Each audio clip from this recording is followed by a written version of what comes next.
अभी ये तो आप सभी को मालूम होगा, यहाँ भी धर्म सम्मेलन चल रहा था।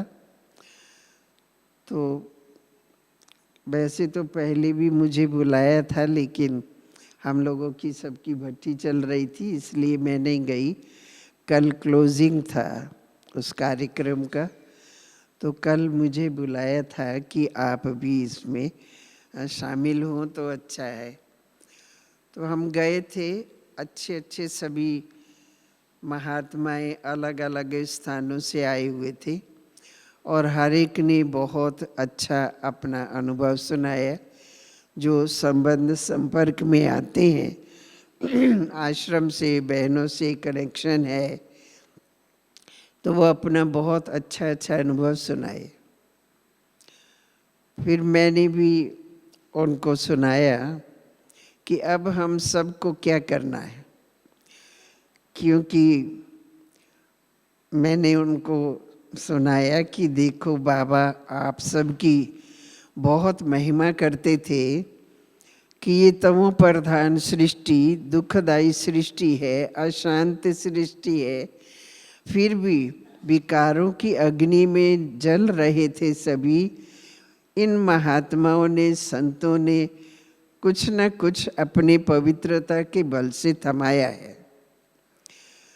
तो इसलिए बाबा जब आप सब की महिमा करते थे तो हम सबको मिल कर के, चाहे हम ब्रह्मा कुमारीज के जो शुरू से लेकर बचपन से त्याग और तपस्या करते हुए निरंतर बाबा को याद कर रहे हैं और विश्व को नया बनाने के लिए, तमो प्रधान सृष्टि को सतो प्रधान बनाने के लिए जो कार्य में ब्रह्मा कुमार कुमारी बचपन से लेकर के लगे हुए हैं, अपने इस पवित्रता के बल से और ज्ञान के बल से, योग बल से, स्नेह और संगठन के बल से, ये कार्य ब्रह्मा कुमारी के जो संत हैं वो भी लगे हुए हैं इसी कार्य में, और आप भी संत हैं जिनकी बाबा ने बहुत महिमा की।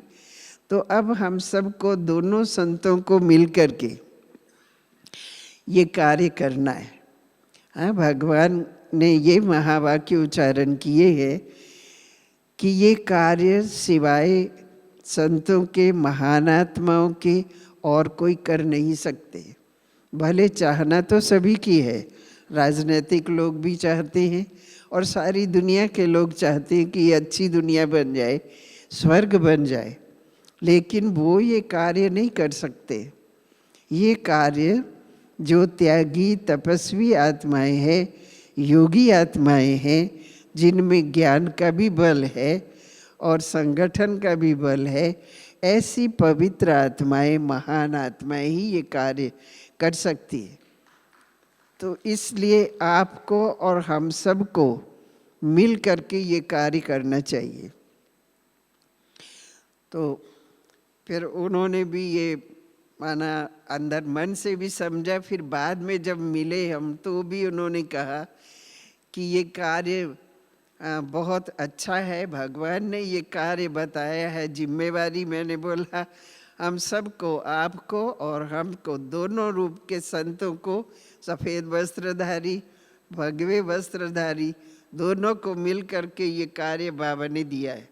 इसलिए आज के दिन हम दोनों को मिल कर के ये व्रत लेना है, प्रतिज्ञा करनी है कि हम भगवान के इस कार्य में मन वचन कर्म से सहयोगी बनकर के बाबा के इस कार्य को संपन्न करेंगे।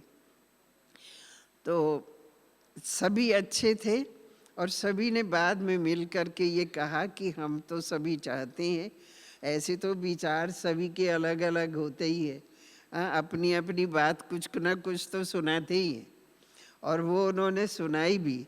लेकिन वो स्वीकार करते हैं कि जो धारणा, जो अध्यात्म का बल इन सब में है, वो ही ये कार्य में लगी हुई हैं बहनें हमारी। तो हम सब मिल कर के ये कार्य करेंगे तो उसमें सफलता मिल सकती। और फिर मैंने ये भी कहा कि हम सभी अगर इस कार्य में लगते हैं तो हमारे साथ भगवान है, ये भी आप सबको एक बुद्धि में ध्यान में रखना चाहिए। भगवान का ही ये आदेश है कि इस तमो प्रधान सृष्टि को सत्व प्रधान बनाना है, लेकिन वही बना सकते हैं जो संपूर्ण पवित्रता को धारण करे। तो पवित्रता केवल ब्रह्मचर्य को ही नहीं कहा जाता है।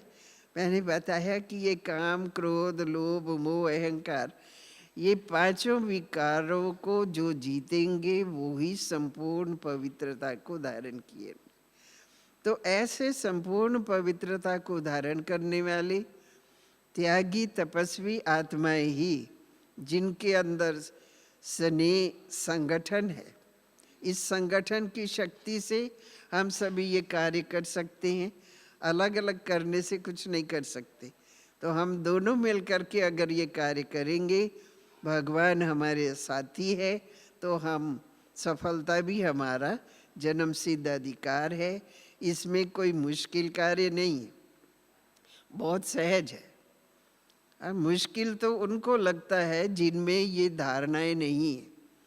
जिनमें ये धारणाएं प्रैक्टिकल में है, उनके लिए कार्य मुश्किल नहीं है, क्योंकि भगवान अभी हम सबको सहयोग दे रहे, स्नेह दे रहे हैं, ज्ञान का बल दे रहे हैं, युक्तियां बता रहे हैं कि कैसे कैसे इन कमज़ोर विकारी आत्माओं को फिर से आप निर्विकारी बना सकते हो। तो भगवान हम सबको विधि भी बता रहे हैं, शक्ति भी दे रहे हैं, तो ये कार्य कोई मुश्किल नहीं है। तो इसलिए मैंने ये कहा कि हमको भी बाबा ने देखो शुरू से लेकर के ये मेरे को सौभाग्य दिया। मैं ऐसे तो पंजाब से हूँ, लेकिन मम्मा ने मेरे को इधर यूपी में थोड़े दिन के लिए भेजा। तो यूपी से मैं बिहार में भी 2 साल रह के आई, वहाँ सेवा करके आई। लेकिन जब मैं बिहार में थी, धनबाद में, तो बाबा ने मेरे को पत्र लिखा कि बच्ची तुमको बनारस जाना है, यहाँ तुम्हारा काम नहीं है, तुम्हारा काम बनारस में है। वहाँ जा कर के तुमको विद्वत मंडली के विद्वानों की और सभी संत महात्माओं की, चाहे महामंडलेश्वरों की, जगत गुरुओं की, इन सब की को तुम्हें आध्यात्मिक सेवा इनकी करनी है और इनको तीसरा नेत्र देना है। तो ये कार्य मेरे को बाबा ने लिखा वो उमंग उत्साह भर करके कि ये कार्य तुम ही कर सकती हो, ये बाबा जानता है। इसलिए तुम बेधड़क हो करके बनारस जल्दी से जल्दी जाओ। बाबा ने वहाँ म्यूज़ियम बनाया है। तो म्यूज़ियम भी वो बड़े बड़े चित्रों का केवल था। उस समय आजकल की तरह मॉडल्स नहीं होते थे, चित्रों का म्यूज़ियम था। विश्व नवनिर्माण प्रदर्शनी का जो चित्र है उसमें सारा ज्ञान आ जाता है, इसलिए वो चित्र सभी लगाए गए थे। तो बाबा ने मुझे वहाँ भेजा। तो पहले तो मैं समझती थी कि इतने बड़े बड़े वेद शास्त्र जानने पढ़ने वाले, और मैं तो संस्कृत भी नहीं पढ़ी हूँ, इसलिए मैं वहाँ जाके क्या करूँगी। मैंने बाबा को नहीं कहा, मन में सोचा, लेकिन बाबा जान गए। इसलिए बाबा ने फिर से मेरे को फ़ोन के द्वारा भी कहा कि बच्ची डरो मत, जो तुम्हारे पास ज्ञान है वो उनके पास नहीं है। इसलिए संस्कृत में तो मैंने बोला ही नहीं है, मैंने तो हिंदी में ज्ञान सुनाया है। इसलिए डरना नहीं है, हिंदी में जाकर के ज्ञान सुनाओ और उनका उद्धार करो। तो ऐसे कह कर के बाबा ने मेरे को भेजा। तो मैं भी फिर बाबा की उस दी हुई शक्ति को साथ में लेकर के बनारस पहुंची, ये कार्य शुरू किया सेवा करने का। तो ये आप सभी जानते हैं कि बहुत बहुत विरोध करते थे पहले, ब्रह्मा कुमारी इसका नाम भी सुनना नहीं चाहते थे, इतना विरोध था क्योंकि उनके अंदर बहुत सारी गलत भ्रांतियां थी औरों से सुन सुन करके। एक तो ये था कि ये लोग हिंदुओं को क्रिश्चियन बनाती, हाँ? हमारा हिंदू धर्म ये नष्ट कर रही हैं, क्रिश्चियन बना रही हैं सबको। और दूसरी बात ये थी कि ये लोग शास्त्रों को नहीं मानती, देवताओं को नहीं मानती, ये उन दिल के अंदर उनके थी बातें। तो इसलिए वो सोचते थे कि ये हमारे धर्म नहीं है, ये विरोधी धर्म है कोई, तो इसलिए सुनते नहीं थे। लेकिन जब उनके साथ जा जा कर के बातें करते थे, उनको पहले तो जैसे ही मिलने जाते थे बहुत जोश में आकर के क्या क्या बोलते थे, है ना, बहुत कठोर भाषा में बोलते थे। और फिर भी हम लोग जाते थे और मुस्कराते हुए उनकी जो भी जैसी भी बातें होती थी वो सुनते रहते थे। तो फिर लास्ट में बाबा के 2-4 महावाक्य सुना करके हम लोग आ जाते थे। तो ऐसे बाबा ने कहा था कि भले वो कुछ भी बोले, लेकिन आपको वो छोड़ना नहीं है, उनके पास जाना, जाते रहो। तो वो सोचते थे कि हमने इतना कठोर बोल दिया है, अब ये दोबारा नहीं आने वाले हैं। लेकिन उनको ये नहीं पता था कि इनको भेजने वाला कौन है। तो भगवान के डायरेक्शन से ये हमारे पास आई है, ये तो उनको पता ही नहीं था। तो इसलिए वो सोचते थे कि अब ये नहीं आएंगी, लेकिन हम लोग फिर पहुंच जाते थे। थोड़े थोड़े दिन के बाद कोई कोई बहाने से पहुंच जाते थे। तो वो सोचते थे कि ये किस मिट्टी के बने हुए हैं, इतना हम इनको बोलते हैं और इन पर कोई उसका असर नहीं होता है। फिर मुस्कुराते हुए हमारे पास आते और हमारा मान रखते हैं, सम्मान करते हैं। तो ऐसे सोचते हैं। फिर कभी कभी जाते थे त्योहारों के रूप में उनके पास, त्योहारों में। और कभी कभी, पहले तो ये पुस्तकें इतनी नहीं थी ना, अभी तो हजारों हमारी पुस्तकें तो छोटी सी पुस्तक छप करके आई, तो उसको मैं ले करके गई। अब जो इतने वेद शास्त्र बड़े बड़े पढ़े हुए हैं, उनके आगे वो छोटी सी पुस्तक क्या लगेगी। तो जब देते थे तो कहते थे अच्छा यहाँ रख दो तो माना उनके लिए तो कुछ है नहीं कोई, हाँ। लेकिन फिर भी हम उसको पहले रखते रहे।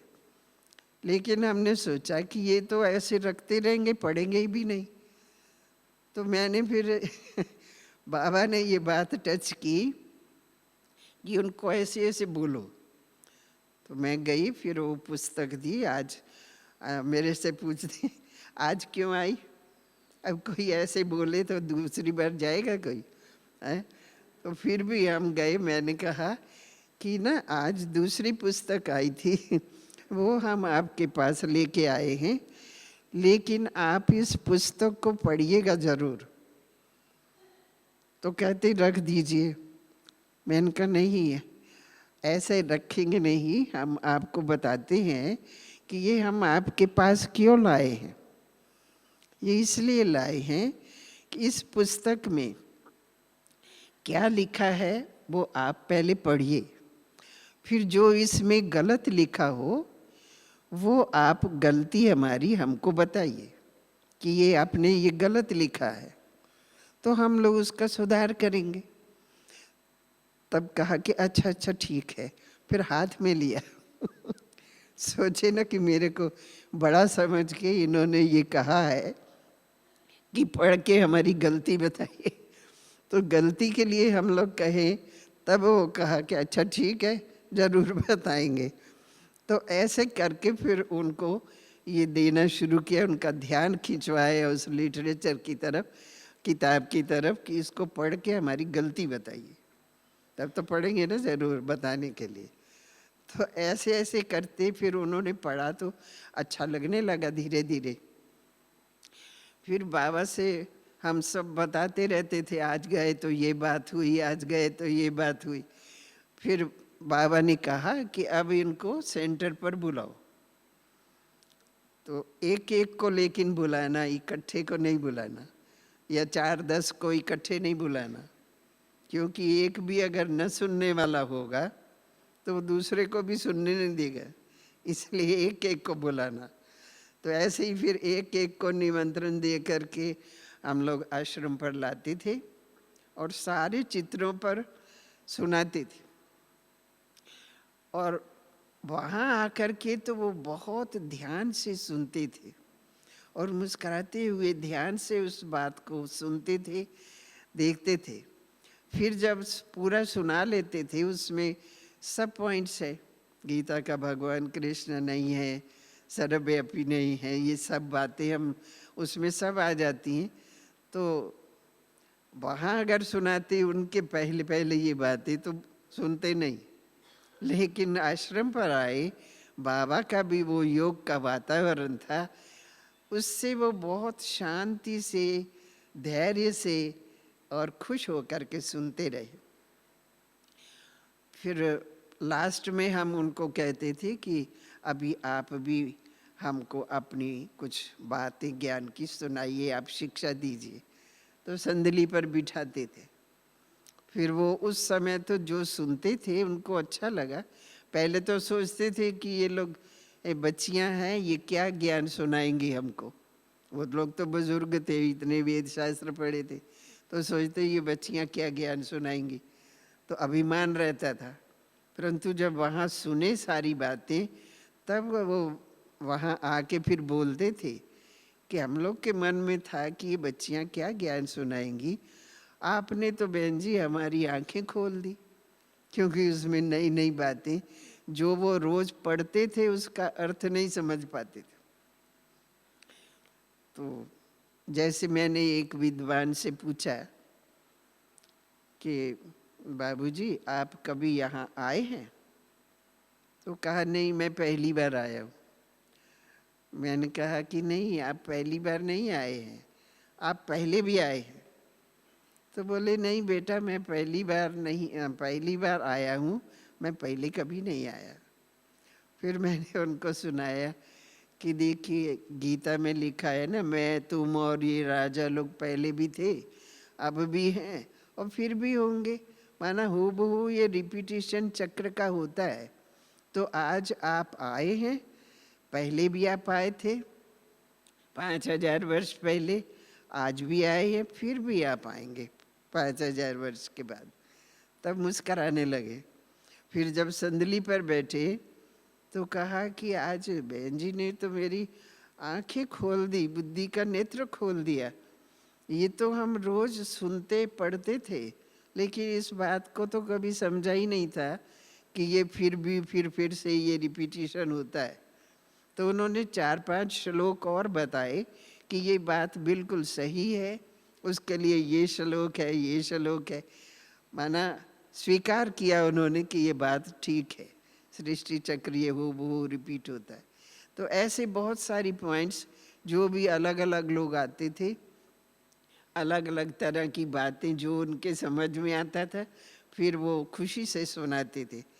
फिर मेरे से पूछते थे कि आपको ये इतनी ऊंची बातें जो आप सुनाती हैं, ये कौन सुनाता है? हमने कहा कि स्वयं भगवान हमको लोग को सुनाते हैं और वो हम लोग सुनते हैं। भगवान का आदेश है कि आप सबको हम सुनाएं, इसलिए हम आपको सुनाते, तो खुश हो जाते थे। तो मतलब ऐसे ऐसे उनकी सेवाएं वहाँ शुरू हुई। और मेरे को बाबा ने 64 में वहाँ भेजा, 1964 में।